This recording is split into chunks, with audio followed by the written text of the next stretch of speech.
So pretty. Good afternoon, everyone. Welcome to our third Fireside Chat in our series. I'm Kristin, Hopeful Horizons. And I'd also like to point out, I'm joined by two other staff members today, Pam, who is our Fund Development Associate, and Erin, our Chief Development Officer. So thank you all so much for being here today. Before we speak with today's guest, I want to give you some updates on Hopeful Horizons and how we've been doing during the pandemic. For us, all of our services look a lot different than they did back at the beginning of March, with the exception of forensic interviews. We're still doing forensic interviews in person at our Charles Street location. And of course, forensic medical evaluations are also conducted in person. But most of our other services are provided remotely via telehealth platforms to provide counseling services and case management services. We're doing things over the phone, over FaceTime, when it's not confidential things that have to be done. So whatever way that's convenient for a survivor of child abuse, domestic violence, or sexual assault to access services, we're meeting them where they are and providing those services. So I mentioned, since we just had a call yesterday, I mentioned some of the services we're currently providing. We have 8 women with 13 kids that we're currently sheltering, and we're actually doing that in 4 different locations across 3 different counties. And our staff, again, is providing support to them remotely and delivering food and meals to them remotely. So again, receiving all of the same services they would as if they were in our physical shelter building, responding to calls on our 24-hour support line remotely. And that is done by staff, and we have volunteers who are also helping out, providing remote hospital accompaniment for sexual assault victims who go to the hospital. We're able to be there via phone to provide support to them. And for folks who don't want to access those services by phone, we're given a referral, and we follow up with them afterwards and try to connect them with Hopeful Horizons services. So again, it's been a time of revisioning all of the work that we do and coming up with new and innovative ways to provide services, including doing more online and starting an online chat support group. And hopefully very soon we'll also be able to offer chat support through our website as well. So continuing to look at other ways to innovate and increase surface accessibility for survivors of child abuse, domestic violence, and sexual assault. So now I have the pleasure of introducing our guest today, Jane Carson Sandler. There, I was looking for her on my screen. I found her. So Jane has a BS in nursing and an MA in management. She served in the U.S. Air Force Nurse Corps for over 30 years and retired here in South Carolina. And she's actually joining us from out of state today, so we're extra happy you're able to be here with us.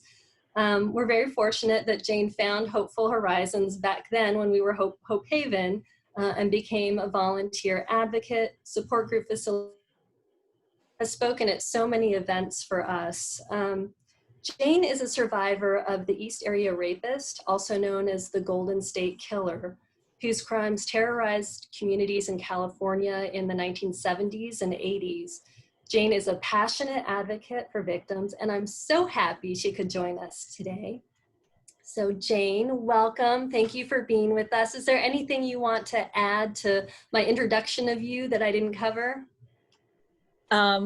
No, I'm just really so excited to be on this platform today and share. Yes, and I miss all of you back there at Hopeful Horizons, but I'll be back in October, so see you all then. Wonderful. We look forward to seeing you. Hopefully by then we'll get to see you in person again. So Jane, in our work with survivors, we talk about how healing is something that needs to happen outside of whatever happens within the justice system. Right. Sometimes because survivors don't know who the person who assaulted them was, or the perpetrator hasn't been arrested. What does or did justice look like for you? Well, actually, justice was not very favorable to victims of the Golden State Killer back in the 1970s. First of all, justice was slow being served as the counties were not communicating very well with each other in regards to sharing facts about the Golden State Killer. I tend to think that each county wanted to be responsible for solving the case. And also, cell phones did not exist, so communication was much slower. It took 45 years to identify and arrest the Golden State Killer, who raped 50 women and murdered 13 others. I was his fifth victim on October 5th, 1976. He broke into our home in the early hours of the morning. My 3-year-old son was in bed with me. He tied us, he gagged us, and he blindfolded us, and he raped me. So it took, again, it took 45 years to identify him, even though he raped 50 women and murdered 13 others. Back in the day, victims didn't talk much about their assaults due to their feelings of shame and guilt. So justice for me was just talking to other victims that had been raped, thus giving and getting support. I didn't have the opportunity to have a rape crisis person by my side during my exam, nor did I have a female SANE nurse performing it. I was happy that times have changed and more victims are coming forward and getting the support that they so desperately need and the counseling that they also require. I feel that men would definitely benefit from counseling. Having male police officers interviewing rape victims at the crime scene is not a good idea. And I was very fortunate that a female officer came to my rescue and took over the case. Her name was Carol Daly, and we're still friends today. Today, justice for me is just knowing that the rapist is being sentenced 21 August to 11 consecutive sentences and hopefully will rot in hell, but hopefully he will rot in hell. Okay, there we go. I'm sorry. But that's how I feel. Okay, go ahead.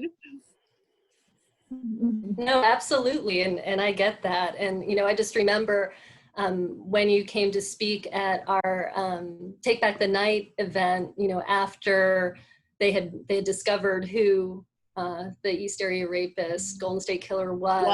What? I mean, I can't imagine having to go so long just not knowing and not expecting anything to happen. Exactly. So, Jane, you are an outspoken advocate for sure. Yes. And we love that about you. So can you tell us your thoughts on what we've been hearing in the news a lot about the backlog on rape kits? Yes, I'm really disturbed about that, because certainly that is one way, to get DNA and solve so many of these cases. So if I win the lottery, that's where I would put my money. Wonderful. And we know this year in South Carolina, there was legislation passed to better track and require tracking of rape kits, and also require their, so that victims are able to follow their kits where they go. So I'm not sure where we are with implementation of that, but that's definitely a step in the right direction. Good. Great. I'm glad to hear that. So how were you able to move forward and move past the assault without knowing who your assailant was? How did you do that? What helped you do that? Well, what helped me move forward after the attack was the knowledge that I truly thought he was still alive and someday he would be caught. After moving away from Sacramento in 1977, the year after the attack, I really didn't give it much thought. It was around 2013 when I read Rick Warren's book, The Purpose-Driven Life, which immediately made me realize that I could use my assault to help other women make my mess a message and turn my pain into power. So with God's guidance and strength, I decided to write my book, Frozen in Fear, which I have a picture of right here, Frozen in Fear. So that was a difficult task for me, but that certainly was a very valuable undertaking. It's wonderful. So now, how does a guilty plea change that for you? How does the guilty plea? Okay. Like where are you now? You've done so much work over the years, and so much advocacy over the years. How are you feeling now? How do you feel about, you talked a little bit about justice being served, but how do you feel in the world now? Question. How do I feel in the world? Well, I should say that I am very relieved that there has been closure. I really can't say that we're healed because wounds heal, but scars remain. But it's really exciting to me that he now has been in jail. And it's interesting because last month at Cal State University, where I was actually attending the year of my assault, it was so good to hear him admit his crimes. And he was brought into the room in a wheelchair looking just so feeble. It was ridiculous. It was such an act. And he said the word guilty to every crime that he committed, but he spoke in such a low voice that, you could actually hardly hear him. He never once looked up to the victims facing him. And, he was such a coward. So Jane, yeah, you were there in the courtroom. How did you prepare yourself for that trip and to face him in person? Well, it was really difficult because over a year and a half ago, I had been in court getting ready to see him in person for the very first time. And just before they brought him in, I began sobbing and sobbing, and I had no idea why I was sobbing. But my dear Christian friend Debbie, whose mother was brutally raped and murdered by this monster, she put her arm around me and she said, "This is your time and this is your moment. Putting the armor of God around you." And after that, I stopped crying before they brought him in. And breaking down was just so unusual for me because I had never broken down before. But again, I realized that I am not healed and I may never be. Again, as I said in my book, that, wounds heal, but scars remain. Facing him in court during his hearing last month was really empowering for me and for all of us because I was surrounded and supported by my sister survivors. My husband was there, my detective Carol Daly, they're all sitting next to me. So we as survivors, we took our power back and let him know that, we're not victims. The evil one will be hearing more along those lines when we give our impact statements later this month. And, it's really sad that many victims never get the justice they deserve. So I really feel that we will be representing all of them. And I'm just so grateful that we're finally getting justice, even though it has actually taken 44 years. And will you be there in person to give your impact statement, Jane? Yes, I will. I will be in person. And I will have 14 other of my friends in the courtroom at the time to hear my impact statement. That's you can wonderful. Tune in. Okay. It will be live streamed. It will actually be live streamed. Okay. That's amazing. And how empowering that is. Yes, Erin, we have a question. About your impact statement. So I'm guessing that you will write that ahead of time. And I wonder if you've already written some of that in your head, and do you think that's going to help with some of your healing? Yes, Erin, I wrote my impact statement, about 3 weeks ago, and I had to have it mailed in. So they already have it. When I first started writing it, I was angry. So I had a few words in there that I wasn't really comfortable with, but I was angry at the time when I was writing it. So when my son read it, he says, "Mom, come on, you don't have to go there. You're above this." So I rewrote it, and it's really good. And I'm glad I rewrote it. And it certainly did help help again with my healing. But just going back there again and, you know, going through everything again, that's not easy to relive. But I think it's well done. And I'm anxious to sit there in front of him and have him hear what I have to say. Wonderful. So, and Jane, obviously in this case, you know, there were so many victims over such a long period of time. These communities were really gripped by fear.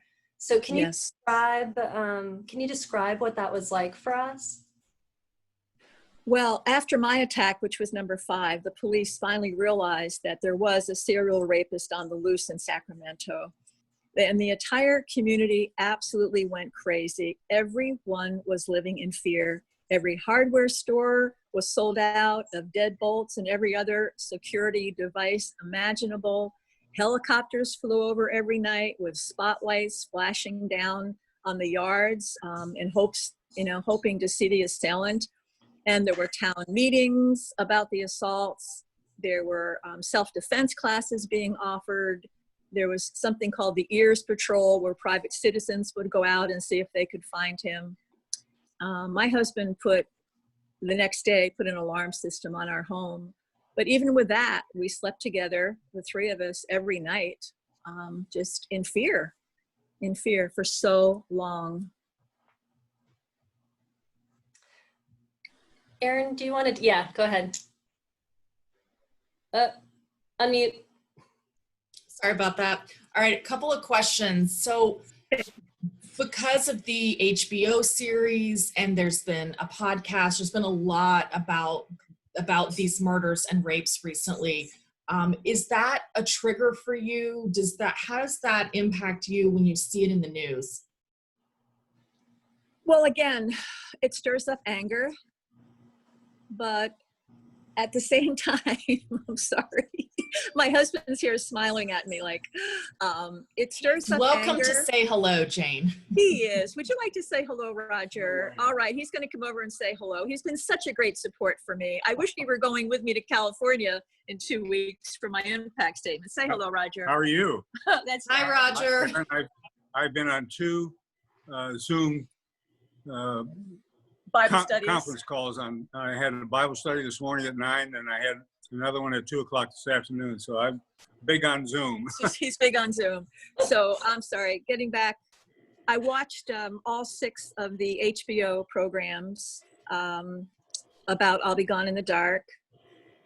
The last one was the best one, number 6, and that was because it talked about the victims, and the victims were able to share their stories. A lot of it was about, of course, Michelle McNamara that wrote the book, I'll Be Gone in the Dark. And of course, she does deserve a lot of credit. She brought a lot of attention to the case, and I have a lot of respect and admiration for her. But this was, this is about the victims and what they went through, as well as her demise, which was so sad. All right, another question. Talk to us about forgiveness. And how do you see that in this case for yourself and for your sister survivors? Well, I can't say that all my sister survivors have forgiven him. This is certainly a very, very personal decision. It's not a microwave experience. It took me years to come to that point, but through a lot of prayer, I had to get him out of my head. I just couldn't. I had to stop thinking about him and just kind of put him away. So it was just, I felt it was just the right thing to do. And honestly, Erin, it brought me a lot of peace when I actually can say I forgive. And then people say, well, how can you still be so angry and yet have forgiven him? But you can still have anger. And probably when I get out and see him again, when I give my impact statement, I'm sure a lot of those feelings of anger will, pop up again. But again, it's not a microwave experience. It took me years to get to that point of forgiveness. And it's not for everyone. It just worked for me. Absolutely. And so, Jane, in in your situation, since there were other survivors, you've talked about how you've become close to them. They're your sister survivors in this case. And you facilitated our sexual assault support group for a long time. Can you talk a little bit about the importance and the power of survivors joining together? Definitely. Well, I feel there is just tremendous power in assault victims sharing their stories. And again, I was fortunate to facilitate the support group at what was called Hope Haven at that time for about 5 years. We shared, we laughed, we cried, we helped each other overcome our fears, our shame, our secrets, and our self-blame. These meetings helped me in my personal healing just as much as I know it helped them. But I really feel it's imperative to be heard, to be understood, of course, to be listened to, but to be validated, to let someone know that you believe what they are saying. That is so important. The more women and men, for that matter, who come forward, the more likely other victims will come forward in the future. Absolutely. There are support groups out there to help victims, and one of my close friends now has started an amazing site, and I'd like to share that if I may. It's called Sexual Assault Survivors. It's Time to Tell Your Story on Facebook. Chris Petretti, a sexual assault survivor of the Golden State Killer, who remained silent for decades, started this after his capture. And so many women have shared their stories on this site, and we keep supporting them, and others keep supporting them. So it's an amazing site. Again, it's called Sexual Assault Survivors. It's Time to Tell Your Story. Now, these women that have been on this site haven't necessarily been assaulted by the Golden State Killer. They could have, it could just be physical abuse, it could be sexual abuse, whatever, but the stories are just, some of them are just heartbreaking, but it is so good for them to actually vent for the very first time and then be told, hey, I hear you, I've been there, I'm here with you. So, gosh, that's just been an amazing site. Chris was actually 15 when she was raped by him. And unfortunately, it was 3 months after my attack. Her parents did not want her to speak of it, and they sent her away to camp, and she never could speak of this assault. So she stayed silent for years. So, yeah, she's an amazing gal. Thank you for sharing that with us, for sure. And, as I was saying earlier, in our efforts to try to make our services as accessible as possible, I mentioned that we started an online chat support group Right. for sexual assault and domestic violence survivors. And it's been a really interesting, I'll say experiment, that's not quite the right word, but, in starting that group, because, the folks are completely anonymous. They, Right. it's done literally as a chat, typing in responses and questions, and they're assigned a name each time they join the group, and it's a different name each time. And Good. we have a moderator who, ensures that there's no personally identifying information that's shared. And Right. so we definitely see it as a way for survivors who might not feel comfortable coming to an in-person group, because especially Right. it's a small community and you never know who you're going to see. So we're excited to be able to kick that off. And we've actually had the folks have been enjoying the group so much that they've asked to extend it and make it longer. Good. So that's been really nice feedback too. Oh, that's great. I think it's so important, again, to be able to share. I didn't do that after my attack for months. And then finally I ended up at the Rape Crisis Center in Sacramento, not necessarily for counseling, but just to meet other women that had, been assaulted, and also others that had been assaulted by him. So, but that was good for me. And then I never really have received counseling. My counseling has been through working with other rape victims. Mm-hmm. I just wish that folks that have been assaulted would not blame themselves and get rid of any shame.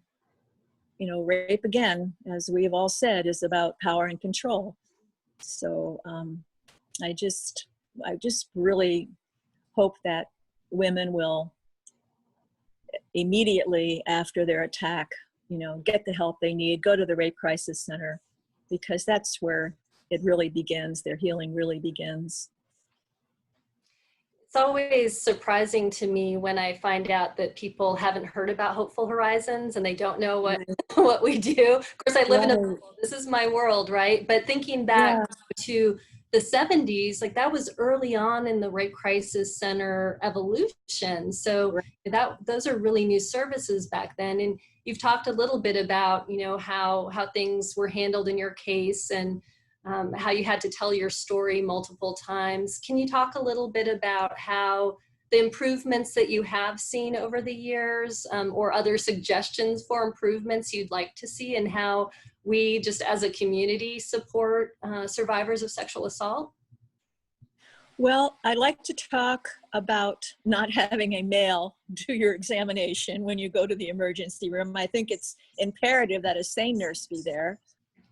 And if a sane nurse is not there, I am a nurse. I have worked in an emergency room, and I know from personal experience, when a rape victim comes in, the nurses go, "Oh, I can't go into that room. I've got so many other patients I have to take care of," and they do. So, because actually doing that exam takes a heck of a long time. So I would really love to see more sane nurses and have more understanding of the nurses that do take care of those rape victims, that, hey, you know, we don't need to be in a rush here. We just need to be very empathetic, sympathetic, caring, loving, touching, and just be there for the victim. And sometimes, again, that can be very difficult when you have, 5 other cases that you're caring for in the ER. So that's one thing. And the other, again, I mentioned is, I watched that movie, Unbelievable, that Jean had recommended, and it was very hard for me to see. I watched the first episode, and having to tell your story over and over and over again is exhausting. When I first, after my assault, and these, 3 policemen showed up, and I had to tell my story to them. And then, then I had to tell it to Carol, and then I had to tell it in the emergency room. And well, I did. And I guess that really can't change. The female greeting you the first time would be the best. And then of course, having the same nurse in the emergency room, but just to be, touched by males again, it's just, not the best situation, I would say. Gosh. Other than that, as I've said before, report, share. So important. And don't blame yourself. It's not your fault. I remember I wrote down some of the things in some statements in my book, Frozen in Fear, that I could share for just a little bit of advice. And, do not let the rapist steal your joy. Enough has been taken. You are a survivor, not a victim. To me, a survivor is one who carries on despite hardships or trauma, and one who perseveres. You cannot change what's happened to you, but you certainly can change your response to it. Get rid of your guilt is important. Stop blaming yourself, as rape is about power and control. Don't let the experience destroy or define you. And with God's help, put your focus on the future while healing your past. So that's just few of what I had said in my book. But it's not an easy journey. It's a lifelong trauma to have been assaulted. And again, I thought for sure, oh, I'm healed, I'm strong. That's not true. I still have a ways to go. I probably never will be healed, because I have these triggers that I wrote about those in my impact statement. One trigger, of course, hearing a helicopter overhead now. That immediately makes me think of the helicopters the nights after the assault, when they were flying around with their beams flashing in our backyards every night. and seeing a ski mask. Can't ski anymore. And anytime I'm watching a TV program and there's a ski mask on it, I have to, turn it off. And hearing the word shut up, that is also a trigger for me. But I don't have any nightmares. I feel I'm pretty well recovered and healthy, mentally and physically. But those triggers will always be there. They'll always be there. One thing, Erin, before I go to you real quick, before I lose my thought, it's been amazing, over the past couple of decades, really how much we've been learning about the impact of trauma, Yes, victims, the impact of trauma on the brain, and how victims of sexual assault, domestic violence, child abuse can experience symptoms of post-traumatic stress disorder, right, and have those triggers, have those flashbacks. And what's been really exciting for me to see in, probably the past 5 to 10 years is law enforcement training that's geared around understanding trauma and having informed law enforcement response, and being aware of the damage that making a victim repeat their story over and over again. Yes. And so we're definitely seeing some positive shifts in that area as well.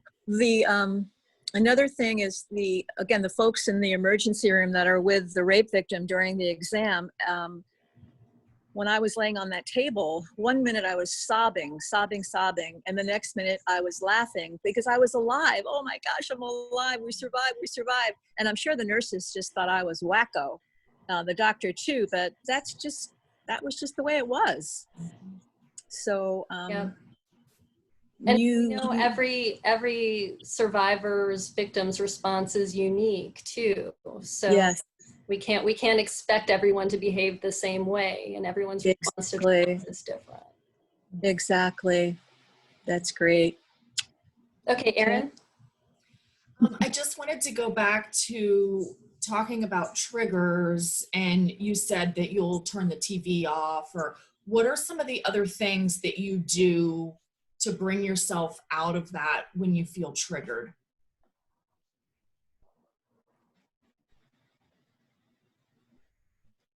Just try to get your mind off of it. It doesn't last that long, actually.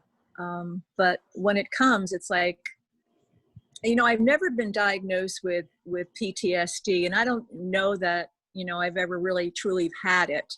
But one thing, again, that's so strange is when I mentioned the fact that before they brought D'Angelo into court that day, for the first time I was ever going to see him, and I just sobbed and sobbed and sobbed. I cannot tell you why I was crying. And then, about a month ago, I was sitting on the couch here talking to my husband about the upcoming court hearing, and I started sobbing again. And I had no idea why I was sobbing. I said, I don't know why I'm crying, but I'm crying.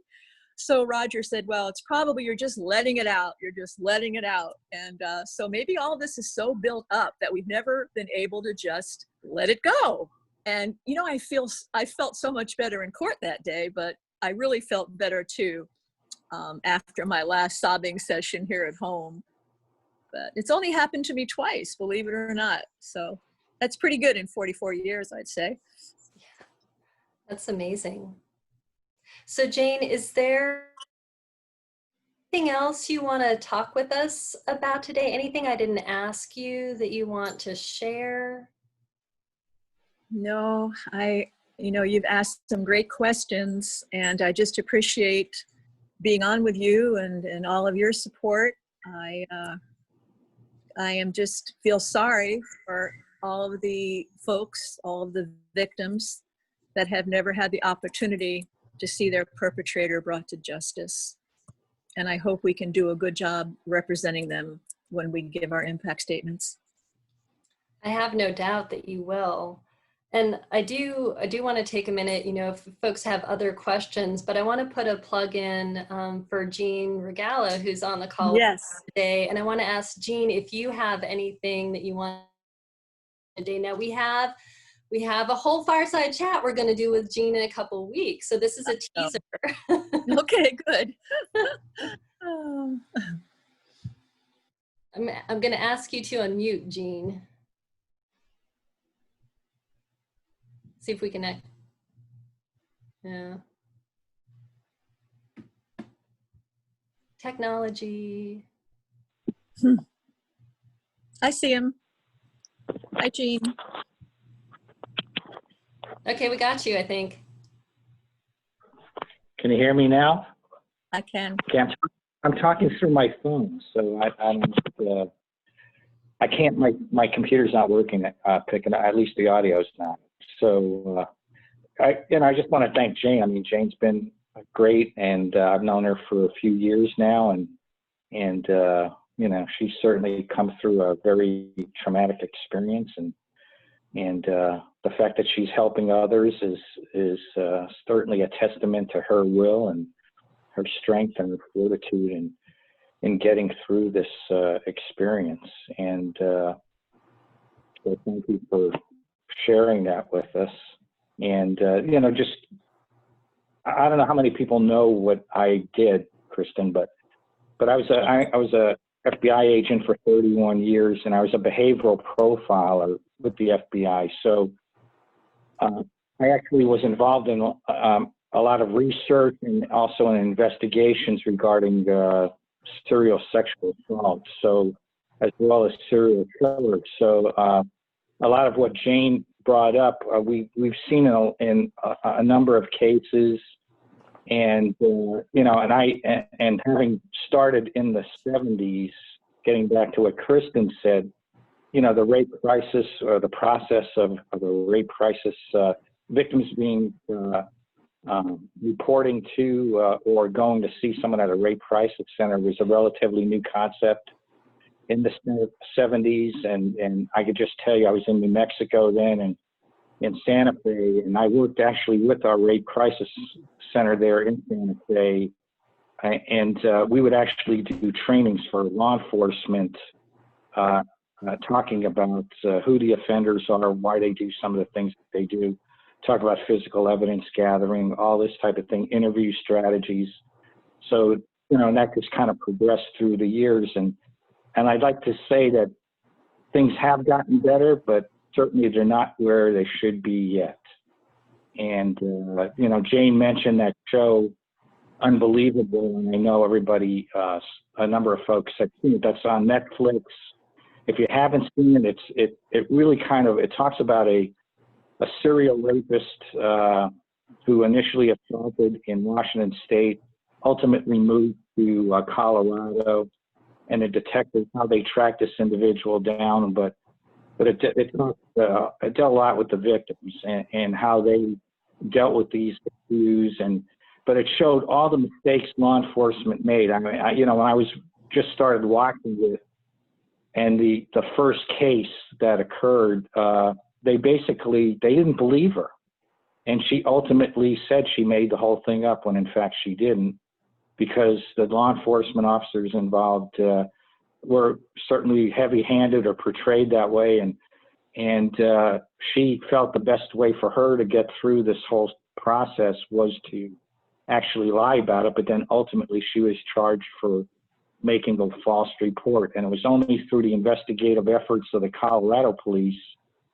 looking at some of the other cases, and this rapist would collect souvenirs of all his victims, driver's license, he would take pictures, this type of thing. And this is all based on a true story.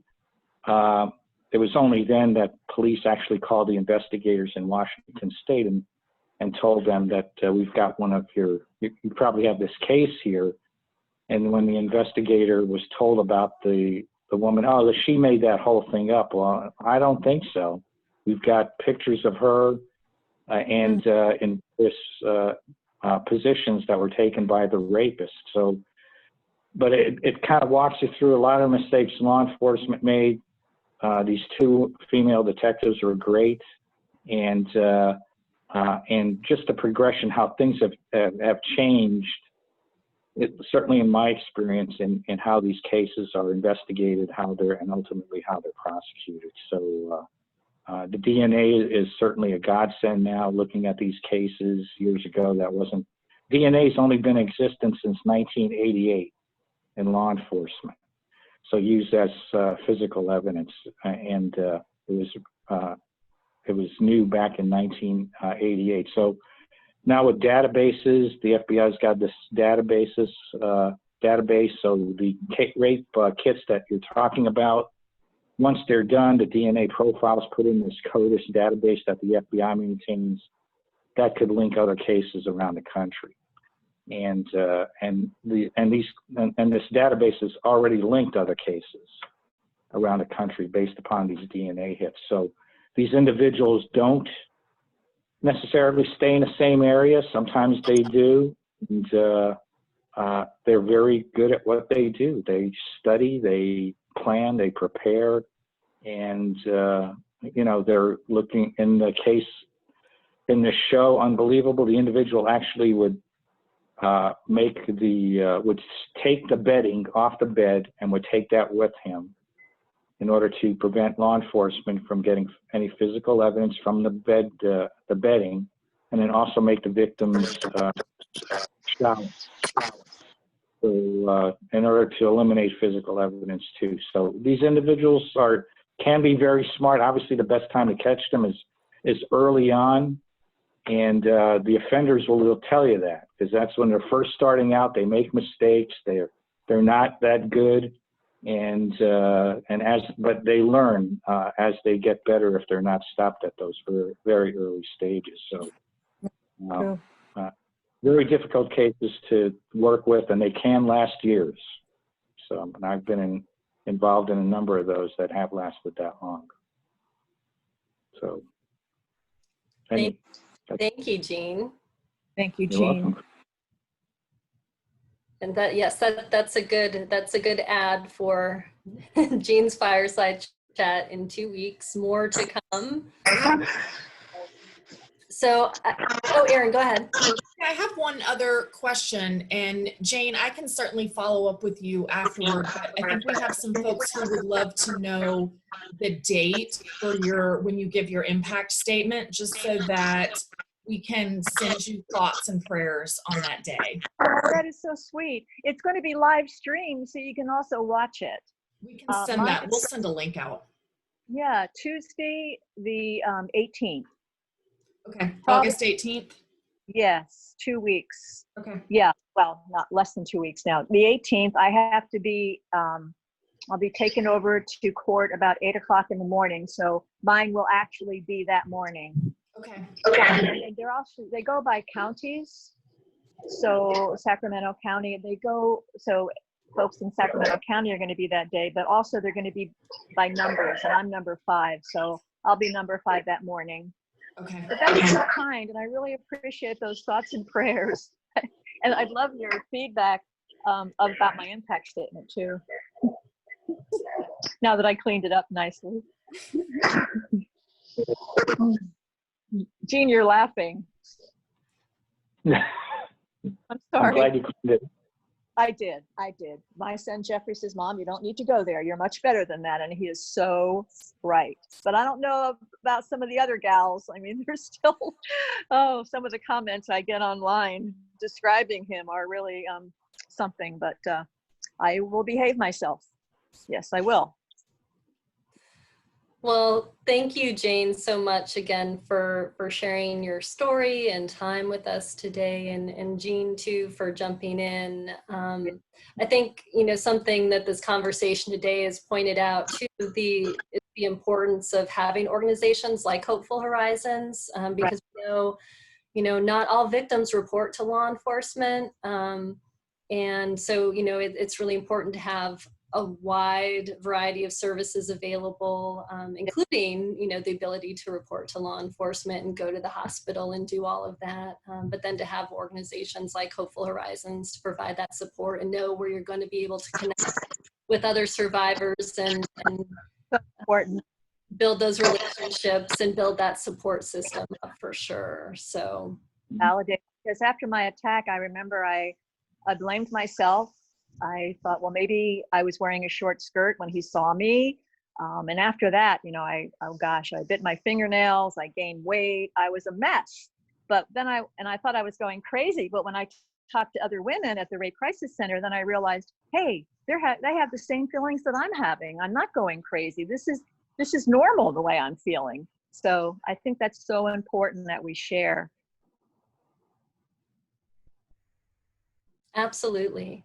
Absolutely. Well, thank you again, Jane, for sharing today. And thank you all again for joining us. Again, you are our supporters. It's because of your support that we're able to do all of the work that we do at Hopeful Horizons and provide all of the services free of charge. So we're so grateful to you all for that. And those of you who are going to be tuning in the recording world too after the fact, just a reminder, if you haven't had a chance to make a gift yet this year, you can go to our website, hopefulhorizons.org, and donate. And we hope that we'll see you all again on another chat. And thank you all again so much. Take care and stay safe. Erin. Bye-bye. Bye. Bye.